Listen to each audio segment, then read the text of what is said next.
Esta es la noche en el continente americano. Mientras en Europa inicia la madrugada y amanece en Asia, así cae la noche en el continente americano y transcurre la mañana y la tarde en el resto del mundo. La noche bajo la dirección de Claudia Gurizati.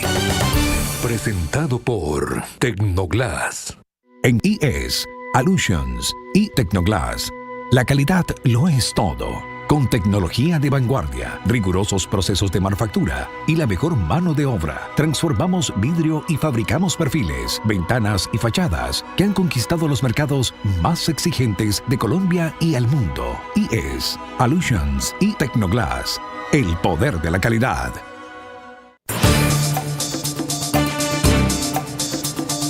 Buenas noches, el programa La Noche bajo la dirección de Claudia Gurizati enciende las luces para que usted siempre vea el punto clave de la noticia. Soy Jefferson Beltrán Neira, subdirector de este programa periodístico, y para mí es un gusto acompañarlos a esta hora con la noticia más importante en el continente americano, que en este preciso momento está en Colombia, donde la justicia en este momento está tomando una decisión sin antecedentes históricos contra un expresidente de la República, contra Álvaro Uribe Vélez.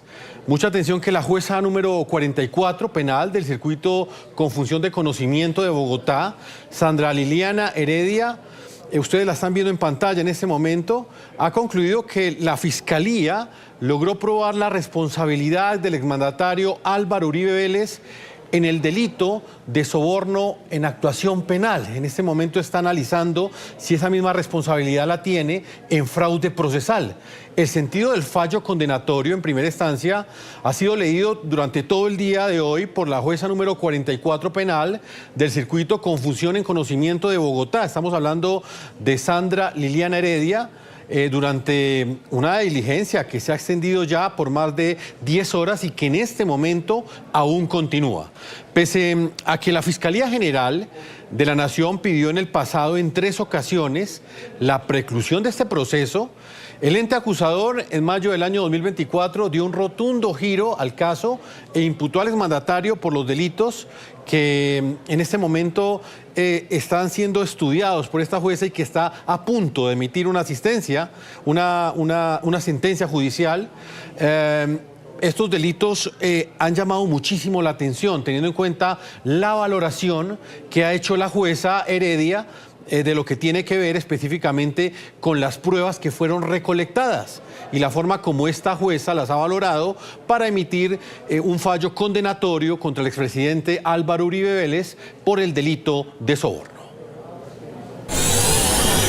De preservar el principio de congruencia al cual se hizo referencia en el inicio de nuestras consideraciones, apegándonos estrictamente al escrito de acusación, resulta coherente concluir que se materializó el fraude procesal en relación con el documento suscrito el 18 de julio del 2017 por Carlos Enrique Vélez Ramírez, siendo su amanuense Diego Javier Cadena Ramírez, que se allegó a la Corte Suprema de Justicia dentro del proceso 38451 a través de un memorial del apoderado judicial el 15 de agosto del mismo año, con el propósito de obtener un resultado favorable frente a la denuncia interpuesta en contra de Iván Cepeda Castro. Ergo, este es el único evento previo a la emisión del auto inhibitorio del 16 de febrero del 2018, documento que a través de la práctica probatoria se demostró que su contenido era falso. Tenía la virtualidad de hacer incurrir en error a la Corte Suprema de Justicia para que adoptara una decisión que favoreciera los intereses del procesado Álvaro Uribe Vélez. En relación con la tipicidad de la conducta punible en este primer evento, relativa al soborno en actuación penal en el que se incurrió respecto de Juan Guillermo Monsalve Pineda, desde 2 frentes diferentes. Uno, ejecutado al interior del establecimiento carcelario, donde se encontraba confinado en esta capital, y otro a distancia desde Neiva, el cual perseguía un único fin, cual era lograr que rescindiera de las manifestaciones que en su contra había exteriorizado el 16 de septiembre del 2011 ante el senador Iván Cepeda Castro. La conclusión a la que se arriba no es aleatoria, sino que corresponde al resultado que arroja el análisis ponderado de las pruebas, luego de percibir, debatir y evaluar su valor efectivo en su justa dimensión. Y vamos inmediatamente con el análisis a esta hora de la noticia. Nos acompaña Pedro Medellín. Él se encuentra en la ciudad de Madrid, en España. Está trasnochando con nosotros. Es doctor en políticas públicas, magíster en ciencias políticas, un reconocido columnista de opinión y profesor titular de la Universidad Nacional de Colombia. Le ha hecho un especial seguimiento a este caso.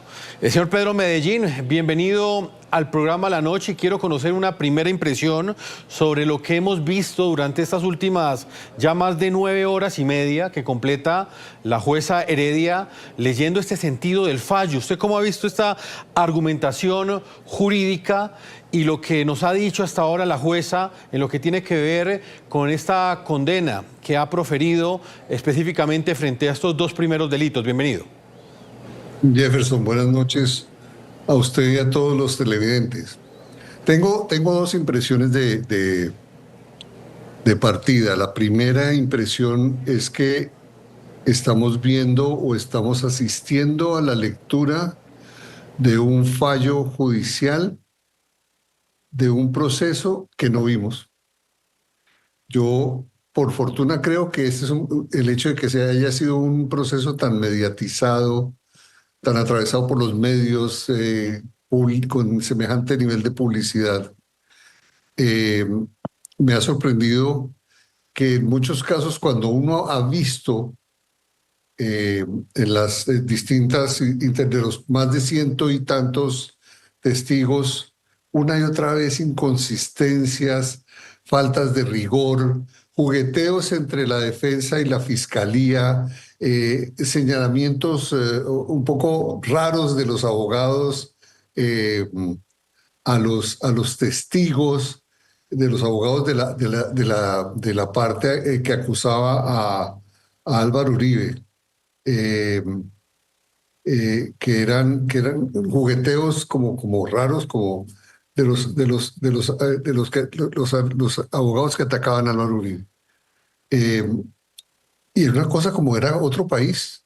Entonces la primera impresión es, ese fallo hace referencia a otras cosas que no son las que vimos en el proceso judicial. Que el señor Monsalve tenía la condición de paramilitar y que el señor Monsalve tenía otras condiciones que en el propio proceso el señor dijo, nunca lo conocí. Me parece un poco complejo. El tema del reloj, que es que le faltan 7 minutos, que hay unos vacíos, pero no importa. Y el tema más complejo, el tema de las interceptaciones. Hay unos temas de ilegalidad ahí que hay que considerar seriamente si tenían sentido o no lo tenían.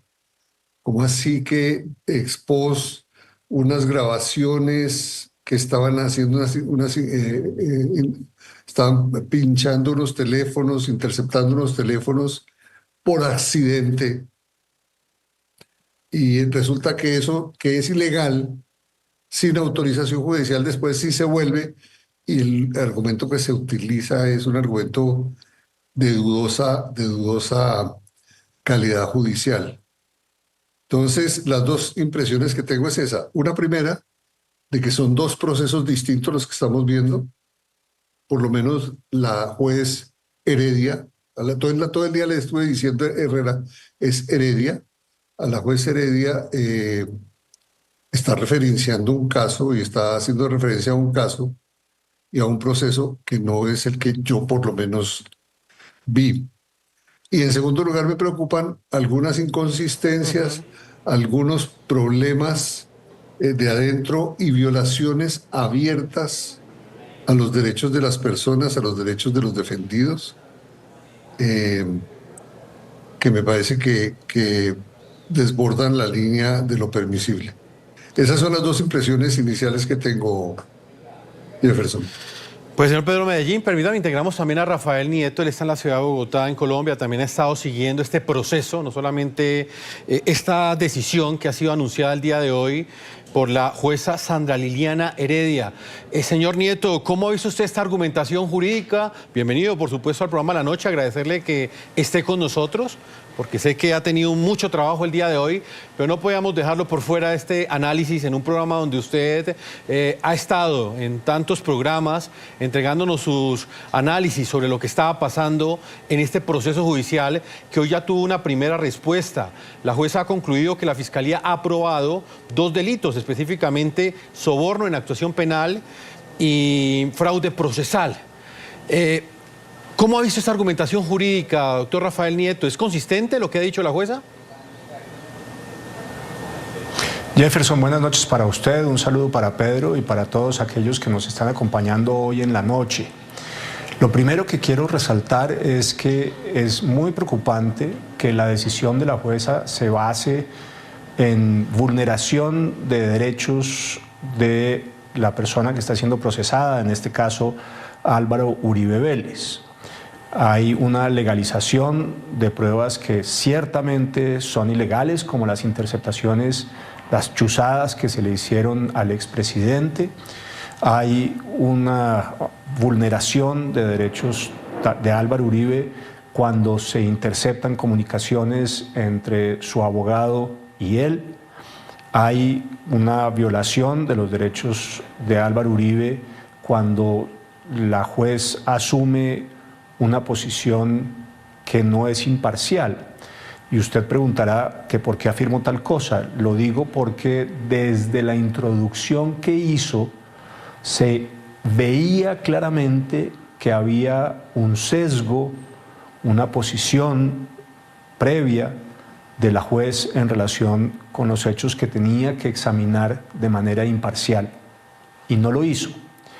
Alguien dirá que son solamente los derechos de una persona, los de Álvaro Uribe Vélez, pero es inevitable preguntarse si en un caso contra alguien con las calidades y el peso que tiene Álvaro Uribe, la justicia puede hacer esto que está haciendo, construir todo un caso con base en pruebas ilegales y en la violación del secreto de las comunicaciones entre una persona procesada y su abogado.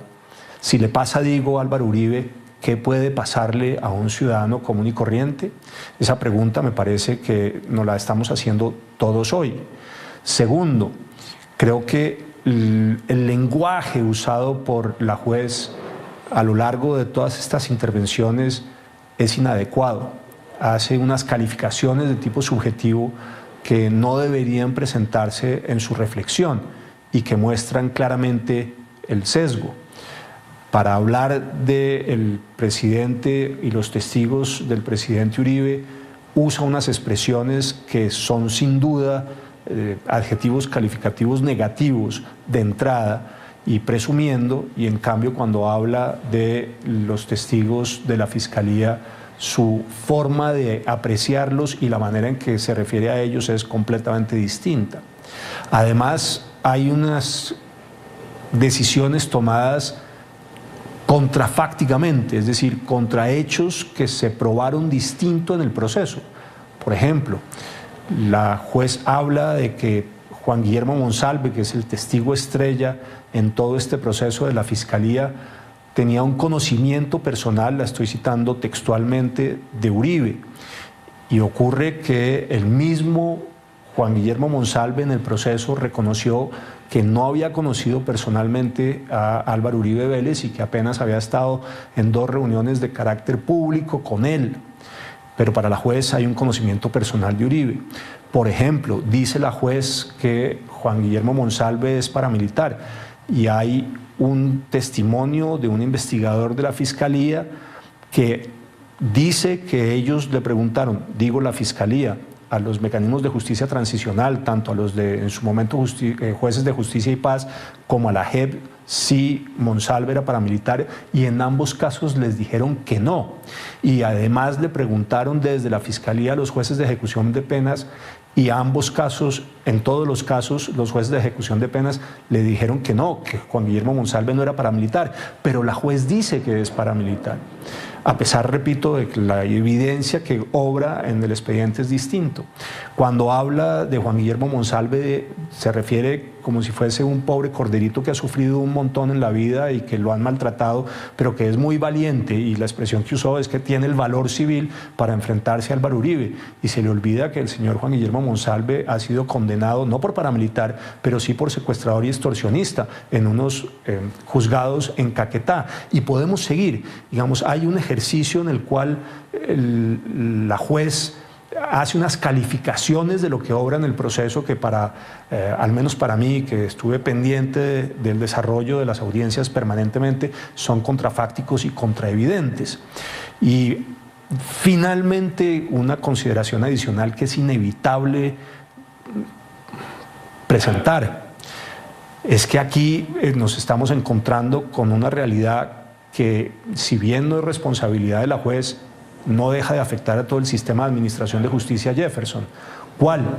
Que usted tiene a los jefes de las FARC, que fueron combatidos por Álvaro Uribe, impunes y ocupando altos cargos del Estado, aunque son responsables, no hay duda de ello, de crímenes de lesa humanidad y de crímenes de guerra. Y tiene a Gustavo Petro, que hizo parte de un grupo criminal que asesinó 11 magistrados en la Corte Suprema de Justicia, entre muchos otros delitos, cuyos delitos, los de Petro, también son impunes, y es el presidente de la República. Y quien combatió y derrotó a la izquierda violenta y a la izquierda en las urnas, Álvaro Uribe, termina condenado con base en unas pruebas ilegales, con violación de un derecho fundamental protegido por la Convención Americana de Derechos Humanos, que es el de los secretos de las comunicaciones entre abogado y cliente, y con unas valoraciones contrafácticas y con sesgo por parte de la juez. No deja de ser, sin duda, una contradicción que preocupa y que a todos nos tiene que alarmar. Señor Pedro Medellín, a propósito de esto que dice Rafael sobre todas estas consideraciones políticas, ¿cuál es el análisis que hace usted específicamente sobre estas voces que aseguran que este fallo no es jurídico, sino que también está motivado por razones políticas, específicamente por las implicaciones que tiene para Colombia en este momento este sentido del fallo que ha hecho la jueza Heredia, donde condena al expresidente Álvaro Uribe Vélez por estos dos delitos? Mira, Jefferson, siento que el fallo es tan pobre que ni siquiera es un fallo político, ni siquiera, o sea, no alcanza a eso. Estas contraevidencias, estos problemas que le está planteando Rafael no reflejan más que un tema que nos debe preocupar en la formación de nuestros jueces. Si realmente esto lo que refleja es un personaje que está viendo otro país y otra realidad y otro proceso. En una cosa en la cual ya desde el punto de vista político vivimos esta paradoja. Un caso, un proceso en el cual se acusa hay un acusado, el presidente de la República, por fraude procesal, por soborno, etc. Y al mismo tiempo el gobierno en ese momento está buscando la manera jurídica para liberar de la cárcel a los más temibles jefes de las organizaciones criminales del país para cumplirles el pacto de la picota. Es una cosa paradójica. Probándole el caso de soborno y de fraude procesal, etcétera, con argumentos que no son, con referentes que no sirven, no tiene, mientras que al tiempo estamos tratando de buscar que el gobierno nacional, en cumplimiento de su acuerdo con el pacto de la picota, cumpla con lo que prometió. Pues es una cosa de paradoja, una fractura fuerte desde el punto de vista judicial la que estamos viendo, porque nos plantea dos escenarios complejos desde el punto de vista político. El primero es, hay una intención de perjudicar a una persona. Hay una intención de condenar a una persona. La justicia se presta para que se condene a una persona. ¿Sí? Y eso, en ese caso, Después la persona podrá recurrir, etcétera, y logrará demostrar. Y el sistema es el que está condenado y tiene que resarcir. ¿Y con qué? Con la parte de los colombianos. Yo creo que por fortuna estamos ante instancias judiciales próximas. Yo creo que el Tribunal de Bogotá no va a dejar caer el proceso y ahí hay gente que es bastante bien formada y excelentes magistrados, muy buenos penalistas que van a saber considerar y evaluar la calidad de la decisión judicial y rectificar en los casos que haya necesidad, que yo creo que son abrumadoramente todos. Una juez que comienza su alegato diciendo que este proceso no va a ser un proceso donde van a perder unos y ganan otros. No, vamos, sí, anticipando lo que era su decisión, una decisión floja, una decisión inconsistente, una decisión sin ni siquiera criterio político. Porque es que es tan burdo que se les va a caer eso muy pronto. Ese es un punto bien importante, ¿no, doctor Nieto? Y tiene que ver con lo que viene aquí en adelante. Ya lo está planteando Pedro Medellín. Quisiera que habláramos de eso, señor Rafael Nieto. ¿Cuál es el trámite procesal que continúa de aquí en adelante? ¿El expresidente Álvaro Uribe va a la cárcel? ¿Hay alguna posibilidad de que esta decisión se revise más a profundidad por el Tribunal Superior de Bogotá? ¿Los tiempos dan para ello? ¿O se abre la posibilidad de que este proceso prescriba? Jefferson, primero explicarle a la gente que hasta que no haya una condena en firme, no se puede predicar responsabilidad definitiva por parte de la persona que está siendo sentenciada, en este caso Álvaro Uribe Vélez, y que esta es apenas la primera instancia, y hasta que no se surten todas las instancias y no se resuelve la última, no hay una condena en firme. Es decir, aunque ahora la juez diga que Álvaro Uribe es responsable de los delitos de soborno en actuación penal y de fraude procesal, que es lo que ha dicho, aun cuando lo diga la juez, todavía no se puede sostener que el presidente Uribe sea responsable de esos delitos porque, repito, frente a esta decisión de la juez caben unos recursos, hay otras instancias. ¿Qué recursos caben? El de apelación. Ese recurso, ¿quién lo decide? El superior de la juez, en este caso el Tribunal Superior de Bogotá. Después de que el tribunal decida sobre el recurso, incluso cabe uno más, si se dan los requisitos técnicos. Ese no es automático como podría ser el de la apelación, digamos, no necesariamente en todos los casos hay casación, pero es muy probable que en este lo hubiese si se dan, repito, los requisitos técnicos. ¿Quién decide la casación? La casación la decide el superior del tribunal, es decir, la Corte Suprema de Justicia. Aquí tenemos solamente una decisión en primera instancia que no está en firme y por tanto no se puede asumir que el presidente Uribe es responsable de los delitos por los cuales la condena la juez Heredia en primera instancia. Ahora, ¿hasta cuándo tiene el Tribunal Superior de Bogotá para decidir la muy probable apelación que presentará la defensa del presidente Uribe? Tiene hasta el 18 de octubre. ¿Por qué? Porque ese día opera la prescripción, el tiempo que tiene el sistema de administración de justicia para decidir antes del recurso de casación de fondo sobre el proceso del expresidente. Va a haber poco tiempo para el tribunal para estudiar la decisión de la juez y el expediente. Realmente muy poco. Hoy estamos a 28 de julio. A 28 de julio y el 18 de octubre, a más tardar, el tribunal tiene que decidir. Si no decide, el caso precluye y por tanto no va a quedar en firme la decisión contra el presidente. Muy poco tiempo para el tribunal, no sé muy bien cómo va a ser para abordarlo. Una sentencia que dijo la juez iba a tener más de 1000 páginas y decenas de miles de horas de grabación de los testimonios y otras pruebas que obran en el expediente. No va a ser nada sencillo. Yo, sin embargo, no quisiera que el proceso precluyera. Me parece que lo que requerimos aquí es una decisión de fondo del tribunal constatando la inocencia del presidente Uribe y no simplemente que se diga que el presidente Uribe queda en libertad porque hubo una preclusión de su caso. Ahora, en el mientras tanto, puede haber una privación de la libertad del presidente Uribe o el presidente Uribe va a ir a la cárcel. Primero, definitivamente no va a ir a la cárcel, porque no tiene sentido que vaya a la cárcel sino hasta que su sentencia esté en firme. Que pudieran ordenar una medida privativa de la libertad en su domicilio, eventualmente, pero uno no encuentra que haya razones para esa privación de la libertad.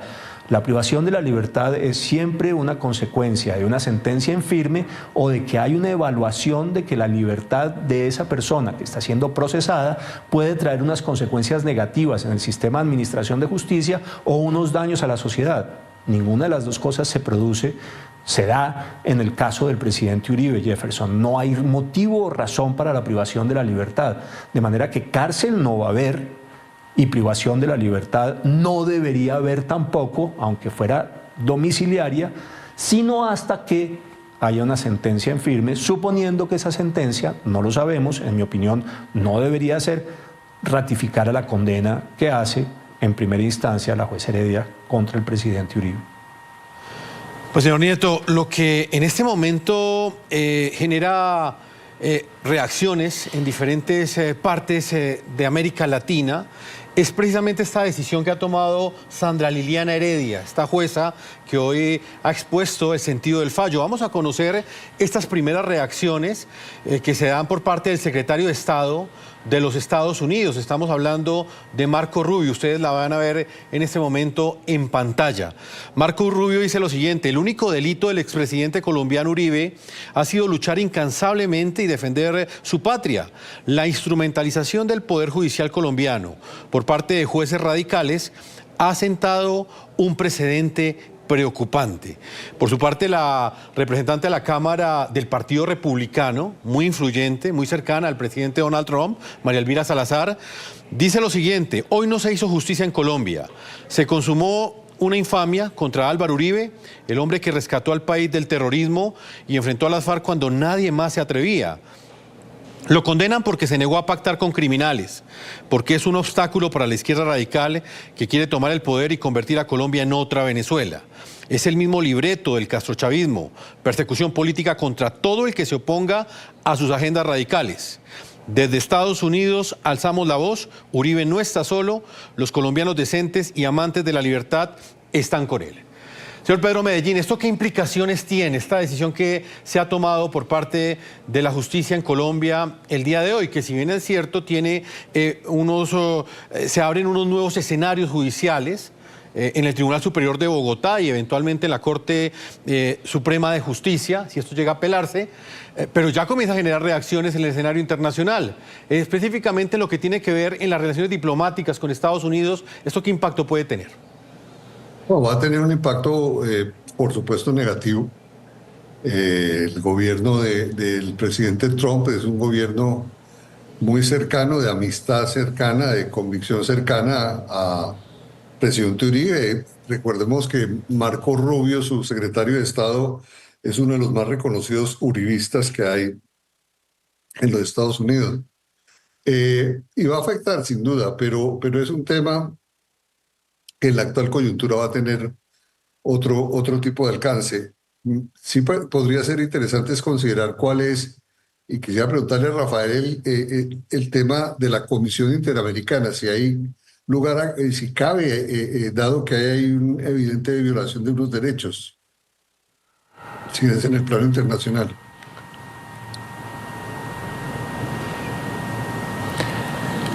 Pedro, yo no tengo la menor duda de que si se ratifica la condena contra el presidente Uribe en segunda instancia y no cupiese el recurso de casación o la casación que se interponga fuera decidida de manera negativa contra Álvaro Uribe Vélez, cabe la posibilidad de, agotados los recursos en el orden interno, acudir al sistema interamericano de derechos humanos, porque la vulneración de algunos de los derechos que están consagrados en la Carta Interamericana de Derechos Humanos, en la Convención Americana de Derechos Humanos, el Pacto de San José, en mi opinión, es evidente. En particular, no solamente, pero en particular, uno que, repito, es vital en cualquier sistema de administración de justicia y que lo recoge el Pacto de San José, la Convención Americana, que es la posibilidad de comunicarse libremente sin interferencias, el secreto de las comunicaciones entre abogado y cliente. Hay que recordarle además a las personas que nos acompañan hoy, Pedro, algo que me parece que como antecedente vale la pena tomar en consideración. Baltasar Garzón, ese juez español tan famoso, por cierto, un juez de izquierdas, muy famoso, fue condenado en España a 11 años y además perdió su posición en la carrera judicial porque se probó en España que había permitido la vulneración de este principio esencial del secreto de las comunicaciones entre clientes y abogados. Y eso le costó la carrera judicial y una sentencia de 11 años a Baltasar Garzón. Aquí la juez Heredia construye una parte sustantiva de su sentencia con base en la vulneración de este principio. Así que sí, yo no tengo la menor duda, cabe la posibilidad de acudir después al sistema interamericano de derechos humanos. El problema es que para eso hay que agotar los recursos internos y eso requiere muchos años. Hay un tema que me preocupa, Jefferson y Rafael, y es que la estrategia que haya política detrás es tener un presidente condenado, pero un proceso prescrito, que es el peor de los, que sería el peor de los escenarios para una persona como Álvaro Uribe. Ustedes saben que yo no soy un uribista, ni he sido uribista al contrario, mis columnas he sido siempre muy fuerte, y durante los 4 años o 8 años del presidente Uribe fui un crítico permanente del gobierno, pero una cosa es esa y otra cosa es el derecho que tiene el presidente Uribe a una justicia, a un sistema que funcione bien y que no sea utilizado políticamente. Y lo que me temo es que están detrás de la fresita de tener un presidente que es condenado pero con un proceso prescrito. Y ahí eso no está bien, no cuadra. Y yo creo que en ese sentido la preocupación es grande porque es destruirle la vida a una persona y no tiene sentido hacerlo. Rafael Nieto, ¿cree usted que es posible que esa sea la estrategia? El escenario puede llegar a darse, ¿no? Que sea una prescripción que usted indicaba que pues no es el ideal, pero fácticamente, en términos jurídicos, podría darse ese escenario, que de acá al mes de octubre el Tribunal Superior de Bogotá no emita ningún fallo y la historia quede con un presidente condenado, pero con un proceso que ha prescribido. Es perfectamente posible ese escenario y yo comparto la preocupación de Pedro Jefferson. Me parece que es un pésimo escenario, queda una mancha en la reputación del presidente Uribe, que sí sigue siendo inocente porque precluyó su proceso, pero con, en todo caso, el estigma de una decisión en primera instancia de una juez condenándola por 2 delitos. Eso ciertamente es indeseable. Ahora, repito, es que la justicia debería ser imparcial. Cuando se muestra a la diosa de la justicia Temis, siempre se le representa con una venda sobre sus ojos, sobre la idea de que la justicia no puede ver a quién se está juzgando, sino solamente sopesar en las balanzas las pruebas y los hechos que pueden mostrar su inocencia o su culpabilidad. A mí me parece que en este proceso el hecho de que Álvaro Uribe es quien es, la figura política que representa, lo que ha significado en la lucha contra la izquierda violenta y contra la izquierda en las urnas, lo que supuso de muro de contención al avance del socialismo del siglo XXI en Colombia y por vía del ejemplo en todo el continente, la figura de Álvaro Uribe, todo eso pesa en este proceso. Como pesa, me temo también, las controversias que tuvo durante su gestión con la entonces Corte Suprema de Justicia, que repito ya hoy tiene que ver muy poco con la de hoy, pero sí con la de entonces, que es el inicio del proceso. Recordémosle a nuestros televidentes, Jefferson, que este proceso nace porque el presidente Uribe pone una denuncia contra Iván Cepeda por manipulación de testigos en la Corte Suprema de Justicia, y esa Corte Suprema de Justicia le da la vuelta al proceso, absuelve a Iván Cepeda. Ha quedado claramente demostrado en este proceso que Iván Cepeda, sin duda, fue a buscar testimonios contra el presidente Uribe en las cárceles de Colombia y ofreció beneficios a esas personas con las cuales hablaba. Yo creo que hoy no hay duda de eso, pero para la Corte esa gestión era humanitaria. Cuando lo hace Uribe, entonces lo que hay es un soborno en actuación procesal. Y digo, esa Corte Suprema de Justicia que se enfrentó a Uribe le da la vuelta al proceso y termina acusando, corrijo, en ese momento, abriéndole un proceso al entonces senador Álvaro Uribe. Esa misma Corte Suprema de Justicia que se negó durante 2 años a escogerle fiscal a Álvaro Uribe de las ternas que presentaba, en una actuación sin duda, la de la Corte Suprema de Justicia, que rompía el sistema de frenos y contrapesos, que alteraba la competencia del presidente Uribe para proponer candidatos, y terminó llegando a una componenda, esa misma Corte, con Juan Manuel Santos, para alterar la última terna del presidente Uribe y escoger una candidata de Santos y no de Uribe. Digamos, uno se siente y mira aquí y lo que ve claramente es que la justicia no ha actuado con imparcialidad, que no ha actuado como si tuviese una venda en los ojos, que el hecho de que la persona que está siendo procesada sea Uribe pesa y pesa de manera definitiva. Y lo mismo puede decirse del contenido del fallo de la juez Heredia. Cuando la juez Heredia habla del presidente Uribe y habla de los testigos de la defensa, usa un conjunto de adjetivos donde la calificación política y el sesgo, en mi opinión, son evidentes. Es decir, hemos tenido una justicia que tanto en la Corte Suprema de Justicia de entonces como en la juez de hoy actúa con sesgo. No, incluso hay unos calificativos. La jueza Heredia calificó la tesis de la defensa de Uribe, en ese sentido el fallo, de una construcción de realismo mágico. Inclusive dijo que era una reconstrucción teatral. Pues quiero agradecerle a Rafael Nieto y a Pedro Medellín en esta primera parte por habernos compartido sus visiones frente a esta decisión histórica, además, y sin antecedentes, que pues genera un profundo rechazo en algunos sectores de Colombia, pero también en otros también genera la aceptación. Un debate que continúa abierto porque este proceso no finaliza el día de hoy. Señor Rafael Nieto, como siempre, gracias por su tiempo. Una feliz noche. Buenas noches, Jefferson, para usted, para Pedro y para todos los que nos acompañan en NTN 24. Para Muchas Pedro gracias. Medellín, gracias a usted también, doctor Pedro Medellín, por habernos acompañado y muy seguramente esta semana continuaremos revisando las diferentes reacciones que genera esta noticia aquí en el programa La Noche, en NTN 24. Una feliz noche. Feliz noche, Jefferson y Rafael, buenas noches y muchas gracias por los aportes. Vamos a una pausa comercial. Los invito a que ustedes opinen en las cuentas de X que aparecen en la parte inferior de nuestra pantalla, @lanoche NTN24, @segurizati NTN24 y @Jefferson NTN24. ¿Ustedes creen que esto fue un fallo completamente judicial o este fallo tiene un trasfondo político?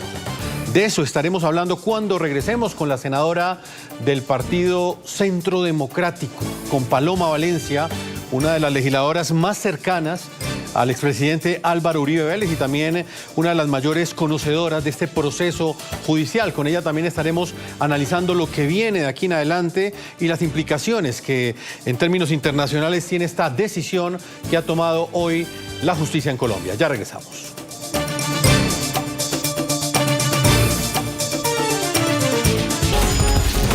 Continuamos con La Noche por NTN 24, el canal de las Américas. Y vamos con otro análisis de esta noticia desde la entraña del Partido Centro Democrático.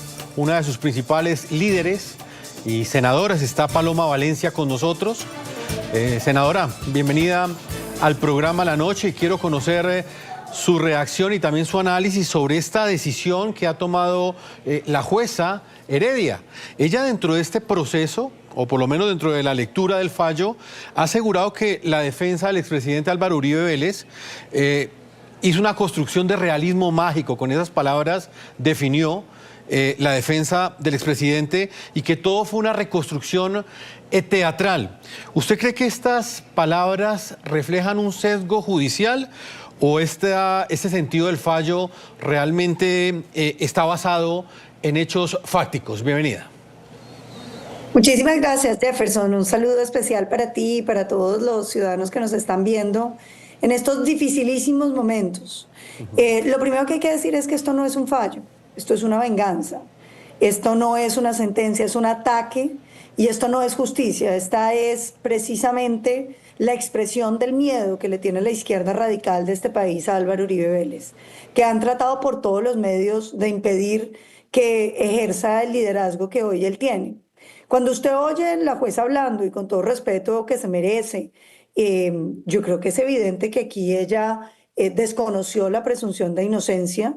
Es que usted no puede simplemente descartar lo que la defensa ha dicho, porque sí, lo que hay que descartar es lo que ha dicho quienes lo acusan, porque hay una presunción de inocencia que obliga que cuando hay unas cosas iguales, pues usted tenga que preferir la versión de quien está siendo enjuiciado. Y claro, cuando usted le oye expresiones como realismo mágico, cuando usted oye expresiones tan complejas como que ella hable de que se necesita mucho valor de parte de el delincuente condenado a 47 años, Monsalve, para llevar esas acusaciones sobre su espalda y cosas por el estilo, pues uno entiende que aquí evidentemente hay una instrumentalización de la justicia y que no ha habido un juicio justo, que lo que ha habido es una persecución política. Y simplemente miremos unos elementos, Jefferson, que yo creo que vale la pena observar. El primero, ¿qué le parece a usted la presión del gobierno cuando nombra a la supuesta víctima alegada en este proceso, Eduardo Montenegro, ministro de Justicia? No estamos hablando de ministro del Interior ni de Comercio. Ministro de Justicia, a quien es supuestamente la víctima del presidente Uribe. Si eso no es presión contra la rama judicial, pues uno no entendería qué otra cosa puede ser presión. Lo segundo, que hay que recordar que el gran orquestador de todo este proceso, pues es el senador Cepeda, que es tal vez el congresista más cercano a Gustavo Petro y que incluso ha dicho que según cómo terminara este proceso, él decidiría si iría o no como candidato presidencial. Es decir, aquí estamos ante la campaña política de Iván Cepeda, que se hizo senador diciendo que metería preso a Álvaro Uribe y que quiere hacerse presidente diciendo que él metió preso a Álvaro Uribe. Y yo creo que la noticia es que los uribistas estamos más uribistas que nunca y que los colombianos vamos a estar unidos y firmes en defensa del presidente Uribe, que es mucho más que una persona. Es el símbolo de una democracia que triunfó sobre los violentos. Es el símbolo de que Colombia sí puede derrotar a los violentos, que Colombia puede ser un Estado con futuro, que la democracia es capaz de producir resultados. Creo que aquí lo que tenemos que entender es que esto hace mucho tiempo dejó de ser sobre la persona del presidente Uribe y se convirtió en un proceso de la izquierda radical, que ha sido ponente de la impunidad de los violentos, defensora de lo que llaman la lucha armada y de los crímenes altruistas, y de quien ha sido quien derrotó a todos esos grupos ilegales de izquierda, de derecha, que en realidad no tienen filiación política y que son todos criminales y narcos. Senadora, me queda un minuto, no puedo dejar de preguntarle algo, su análisis frente a un contraste. Hace unos años con usted analizábamos cómo la Corte Suprema de Justicia declaró inválidas todas estas pruebas de esos contenidos que se encontraron al interior de los computadores de alias Raúl Reyes, donde estaba claro el capítulo de la FARC política. Muchas veces lo analizamos con usted acá en el programa La Noche. Hoy la jueza toma una decisión donde le da validez a unas chuzadas que le hicieron al presidente Álvaro Uribe Vélez, unas comunicaciones que tuvo con su abogado, y no solamente le da validez a esas interceptaciones que supuestamente se han hecho por error, sino también le da validez al contenido de ellas. ¿Usted qué piensa de esto? Mire, eso es gravísimo, porque aquí lo que estamos viendo es un precedente mediante el cual pues pueden decidir chuzar a cualquier colombiano, que simplemente si lo hacen por las vías legítimas, haciendo trampa, porque eso es trampa, que usted chuse un teléfono que no hace parte de una investigación judicial simplemente por el interés de algún magistrado o magistrado auxiliar o algún miembro de la rama que quería armar un proceso contra el presidente Uribe, y que todo lo contrario lo que hizo fue utilizar las herramientas legítimas del Estado de manera irregular e ilegal. Creo que es muy grave ese precedente. Y usted lo mencionaba, Jefferson, este país está plagado de situaciones donde pruebas que eran absolutamente irrefutables, hablemos de los computadores de Raúl Reyes, que fueron examinados por la Interpol, que garantizó que no habían sido adulterados y que aparecían ahí personajes muy cercanos al petrismo, entre otras cosas, como la senadora Piedad Córdoba, vinculada con el tráfico de las personas, decidiendo que no se podía soltar los secuestrados, sino en el momento en que fuera indicado, llamando a Ingrid la joya de la corona y utilizándola como moneda de cambio para obtener beneficios para los violentos. Nada de eso se pudo judicializar.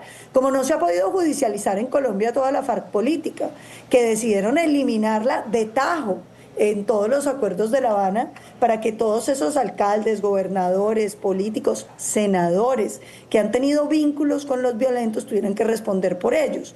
Porque claro, en este país se ha vuelto costumbre decirnos que es que los crímenes que comete la izquierda son altruistas. Imagínense que nosotros tenemos fallos que hablan de crímenes altruistas, los cometidos por la izquierda armada, que supuestamente traficando coca y asesinando colombianos, boleteando a los campesinos, reclutando a los niños, han querido construir una Colombia mejor. Sí. Creo que esta es parte de la farsa que ha tenido la izquierda en este país y que hoy se cae, porque aquí lo que hay es una demostración de que Petro y todos los de izquierda le tienen miedo al presidente Uribe, le tienen pánico porque no lo pueden derrotar. Y la noticia es que el uribismo sigue unido y firme y que independientemente a que lo que le hagan al presidente Uribe, el uribismo no va a caer como Colombia no cae. Senadora Paloma Valencia, gracias por habernos acompañado. El tiempo se nos agotó.